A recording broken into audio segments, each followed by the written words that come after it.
Truck here. Welcome to the vlog. As you can see, the car starts, motor's running, sounds pretty good.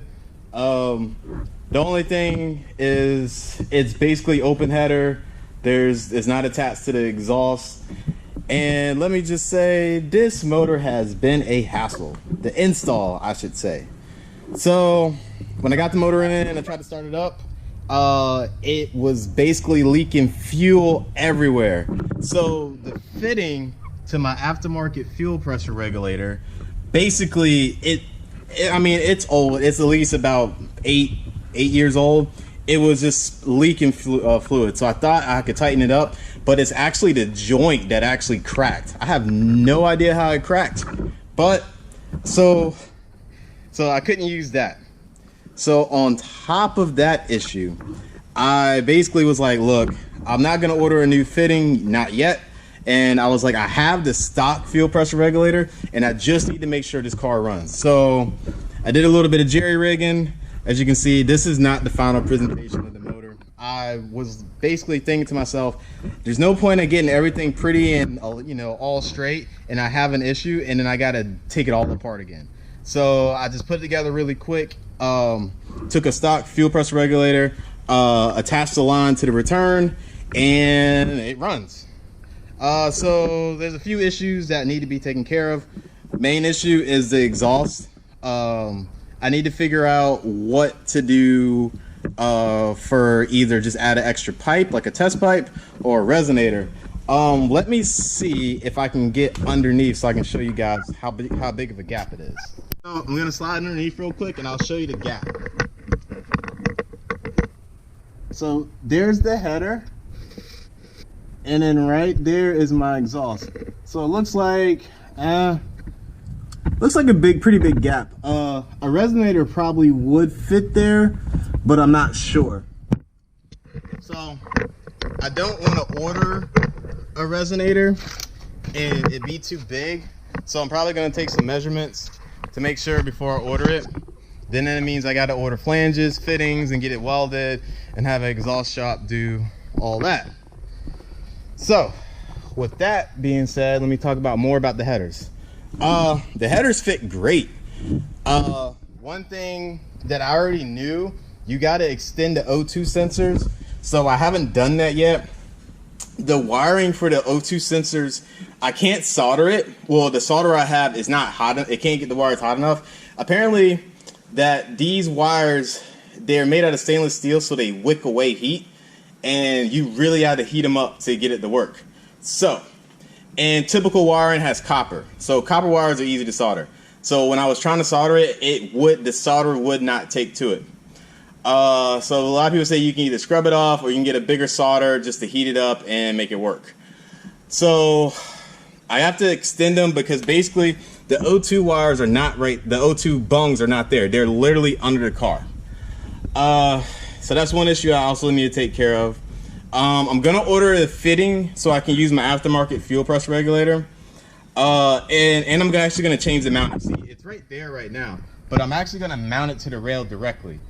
I am worried that this hose might get in the way, but we'll see. If not, I'll figure something out. With all that being said, I said in the previous video that the tune for the math scaling looked different, and it was. And the only reason why was because I didn't change the scaling to 482.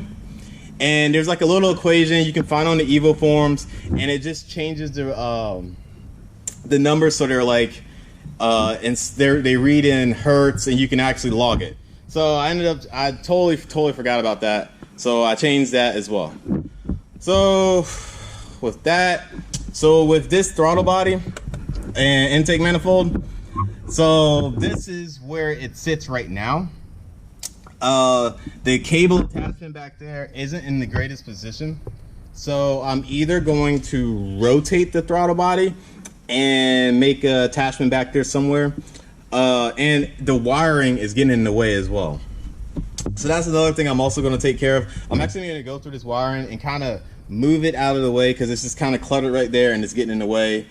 Let's see, I think that's really it. Like I said, it's just a GTS motor, intake headers, 6075, VR4 fuel rails. I do have a 255 fuel pump, and I'm not taking that out. That's why I want to get the aftermarket fuel pressure regulator back running, because I've heard typically that the stock fuel pressure regulator sometimes will get overran and then you'll just flood your motor. So that's one thing I'm gonna do. And I know someone was asking me, so here is mine is actually, hold on one second, let me get a light. So where I got this motor, the junkyard was they actually deleted the AC for me. So if anybody's actually wondering how I run my belt, I forgot what size belt this is, but that's not the stock tensioner. That's actually from a timing belt. And I know it looks really close, but that's basically as tight as you want it to get. And you run it just like the OEM. You have to put a spacer because that timing idler pulley will rest against the metal housing, and then you'll start smoking and you will wonder what the hell is going on. So that gives it enough clearance so you can run this belt. We do this on our chump car, and I've done this on my car, Jesus, for years. So the belt doesn't rub. Like I said, it looks super close, but trust me, it's not going anywhere. I also do plan on getting rid of that pulley as well. Either I'm gonna get an aftermarket one from a VR4, or I might get the stock VR4 one because I heard that one's built a little bit better. They're the same diameter, so it doesn't affect the motor. But I really do want to go aftermarket. Do not get those underdrive pulleys because that will wreck your crank. What else I need to do? So basically, clean up the wiring, extend the O2 harnesses, and I have to do all that before I even think about taking it to the exhaust shop because, for one, there's no power. And if you guys didn't know, when you first start your car up, it doesn't need the O2 sensors. It doesn't read the O2 sensors at first. So it takes a while for it to warm up. Then it starts taking O2 sensor readings. So that's why I was able to actually run the car. Your car actually has a map. Let's say your O2 sensors fail, that it will default to this like rich map, so you can still kind of put it along and get it to the side of the road or wherever you got to go. I do not recommend driving your car like that. Definitely get your O2 sensors fixed. If you can run without O2 sensors, but you have to remap your whole computer through ECU Flash. And I've done it in the past, and let me tell you, it's a lot of driving. It's a pain in the ass. So I'd rather have the O2 sensors do all the work while I'm cruising, and then when I go wide open throttle, then that's the part that I tune. So that's it, guys. I just want to show you guys that the car is running, and I'm still working on it. Next week, I do have a lot going on versus work and a couple of things I got to do that's not car related. So I may do a video, I may not. It just depends how much I can get done because it does take a lot of time to set up the camera and video things and stuff like that.